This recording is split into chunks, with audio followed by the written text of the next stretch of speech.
Okay, first of all, thank you very much. I'd like to thank Algarve Tech Hub, Algarve Tech Hub and Algarve Evolution for inviting us and for let us now speak about cross-border cooperation. For us, cross-border cooperation, it's very important because we are not alone in the region. So we have to work with our neighbors and we have to grow our ideas with them.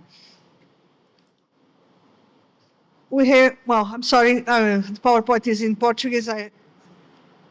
If I knew, I will write it all in English, but it's the start of the cooperation with Spain. Algarve started with Spain, first in the last century, indeed. We have several work before, but in 27 July 95, the first protocol was signed.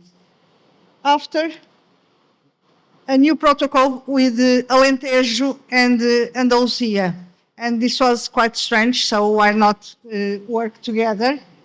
And in 2010, it was signed the first agreement in order to build the Euroregion. And in this Euroregion also we have a working community that is built under the Valencia Convention. Well, in this Euroregion, we have a strategy. We have a strategy before that. We have a strategy for all cross-border development. Portugal and Spain, since Minho to Algarve in Portugal, since Galicia to Andalusia, and this is very helpful for guiding us and trying to achieve the best results in all the regions. As you see, the framework we have mobility, safety, and cohesion. We have also infrastructures and connectivity in all the territory, and all economic development, environment, energy. Well, we have every point in our strategy, and this strategy we apply it in the region, and in our region we are very. Posso continuar? Obrigada. Well, we have. Okay. Regional development and diversification are on agenda, and are on agenda in Algarve mainly, but also in Alentejo and in Andalusia. We try to, because Alentejo, mainly Algarve and Andalusia in the beginning were very strong as tourist attractor regions, but now we are trying to diversify all the economy and try to put some more targets on the region and to develop other subjects. Well, but the region is that one. We have the brown region, which is a large one. We have near 20% of the Iberian Peninsula. It's a huge area. And we have a very interesting coastal area with cliffs, with sand dunes, with coastal lagoons. Well, it's a very interesting and challenging coastal area. That's why so many tourists are attracted by it. And we have also very interesting landscapes and natural areas in the inland.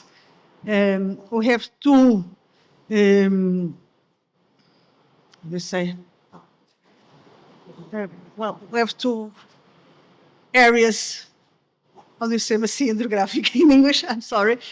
Guadalquivir and Guadiana rivers and all their affluents are the main areas for water supply, and it's very, very important for the region.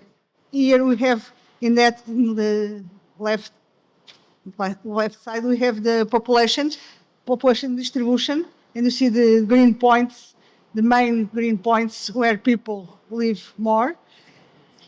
And we have a work on priorities. And in that priority shopping list, we have priorities in all areas. It's a very important day for us. I have to confess, I'm glad to be here, but in Faro was running the summit, the Iberian Summit, Portugal and Spain. Our governments met and they decided lots of important things for our region, mainly on the water strategy, on our water strategy, and also on the bridge for from Alcotim to Sanlúcar, which is very important, and we were working on that, so it's very important for us the day today. We have, before that, we have priorities in all the, from blue growth to sustainability to culture, heritage, economy, sports, culture, tourism, equality. Well, we have all the agenda, all the international agenda, it's here, all the global, the sustainable development goals are tackled with that priorities. Well, this was the preparation for the summit. Now in the next, we'll have the photo from our summit today, but those were the big issues. To evaluate the River Guadiana, also to promote the navigability and the bridge from Sanlúcar to Alcotim, and also the train. We recognize the importance and the relevance of having mobility, different forms, different ways of mobility, and a train to Spain is very important. Also, in the Andalusia, they recognize the same, so this was also one of the points in the agreements. And we have the Eurovelo, the Rota Atlântica, which is a very interesting velo road along the coast. We have near 50 projects, and because associated with the region, we have POCTEP, and we have POCTEPs related to the regions. We are Area 5 of cooperation, and we have lots of projects, more than 50, and more than 100 partners that they took the projects. We have, I'd like to emphasize here projects related to health, from oncology, and also NUMA, which is very interesting, and it's another edition of NUMA now already in the new framework, because NUMA it's a medical project related with the population in their home. It's very interesting because we have not so much well-developed population in the inland, so it's very important for them and for the pharmacies that are there, that they have some support and some support in a strong network. It's what we are doing. Also, Project IBA. IBA is related to agro, let's say agro computing. All the data from our cultures, all the data, all the water, all the substract, everything is plotted, and we are trying to do some biocomputing with agro plants. also Algahead Plus. Algahead Plus was the precursor of important collab that was mentioned here by Elena before. It's a Green Collab. Green Collab was, let's say, incubated by Algahead Plus. It was a project that in the framework of 1420, and in this project, university and Necton and C4S, they start doing what they are now doing in a huge collab with lots of investment and important thing, working with microalgae. We have also Garvan, which is a project on energy. They have done a prototype on energy cars, and I have to emphasize Atlasul, in which we have done, let's say, a blue strategy for our region. For our region, and also for, we have action plans in the three parts of the region. We have an action plan for Algarve, another for Alentejo, and another for Andalusia. And here is missing a very important project, which is Eurocidade. And for speaking us about Eurocidade, I will pass to Silvia. Thank you.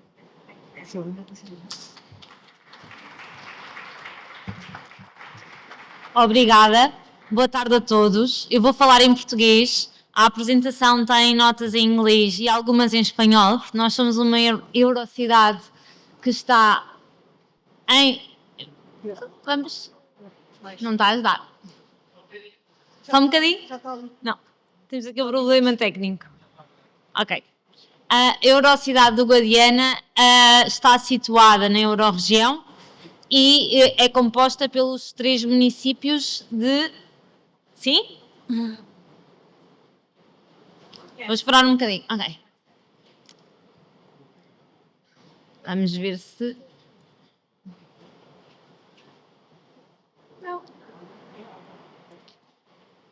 Não está a passar. Agora. Aqui temos o mapa da Eurorregião e a nossa Eurocidade do Guadiana é constituída pelos 3 municípios, 2 portugueses de Castro Maria em Vila Real de Santo António e um espanhol no território de Ayamonte. Temos o rio Guadiana como eixo central e como elo de ligação comum dos 3 territórios.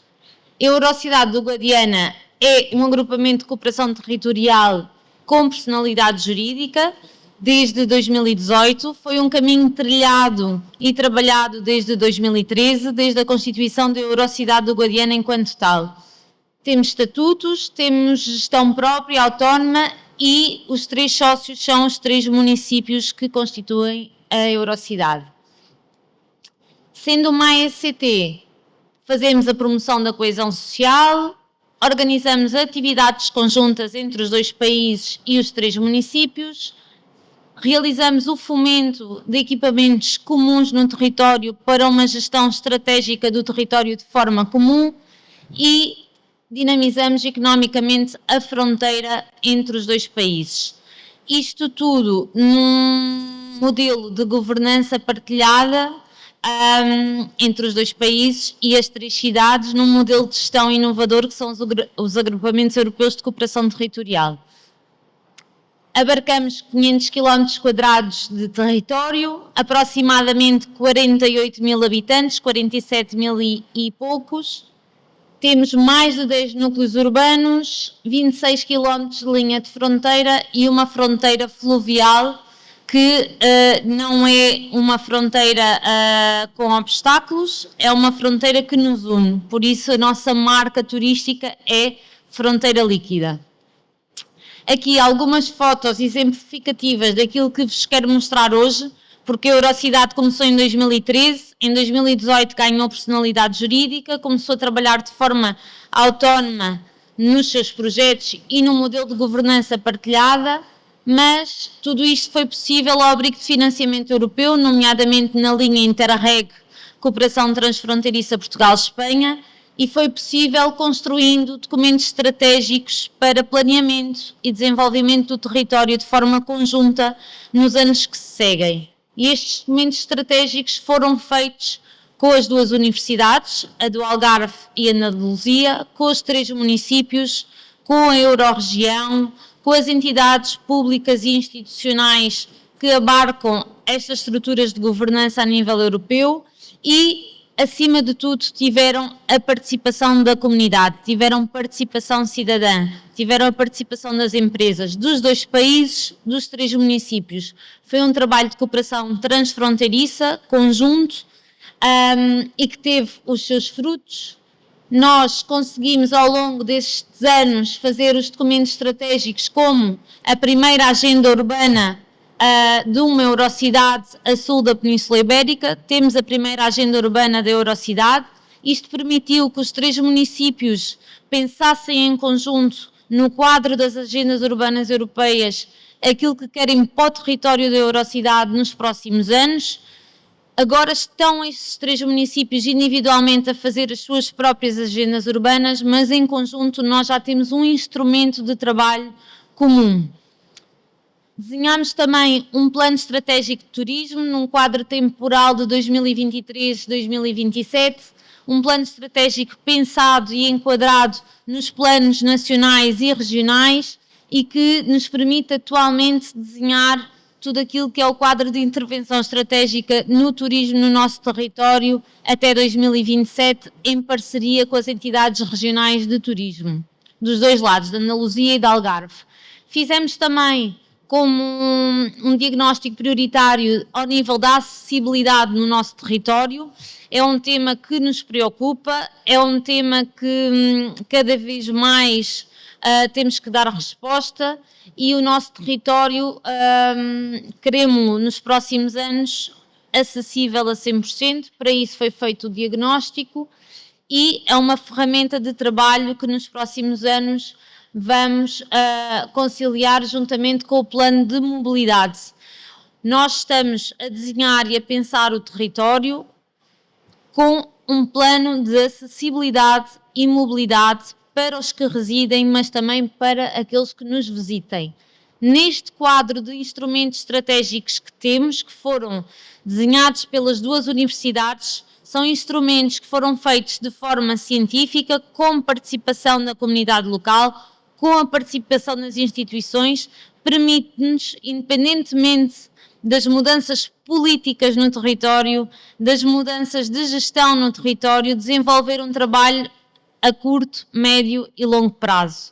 E isto dá-nos a segurança de uma governação partilhada entre 2 países e 3 municípios, num território pequeno como o nosso, mas permite-nos ter um objetivo mais abrangente e pensar o território a longo prazo, dando melhores respostas à população que nele reside.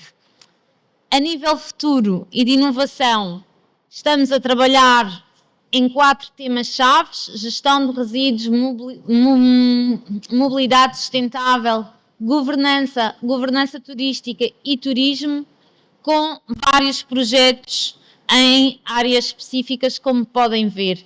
Estamos muito focalizados em trabalhar o tema da governança partilhada, é um tema de base nas estruturas dos agrupamentos europeus de cooperação territorial, dá muito trabalho, mas tem sido um caminho com um crescimento paulatino, digamos assim, mas com resultados já efetivos no território. E digo efetivos porque a doutora Maria Lourdes estava aqui a dizer, hoje é um dia histórico, tivemos uma cimeira Portugal-Espanha realizada em Faro, e essa cimeira hoje, para nós, Eurocidade, é um marco, porque no território do Rio Guadiana, do Baixo Guadiana, no território da Eurocidade, hoje com a cimeira foram comunicados 11 instrumentos de cooperação comum, 3 dos quais que saliento: a navegabilidade no Rio Guadiana para a náutica de recreio, com um acordo também para a área da pesca, e isto era uma reivindicação que foi sinalizada nos nossos documentos estratégicos.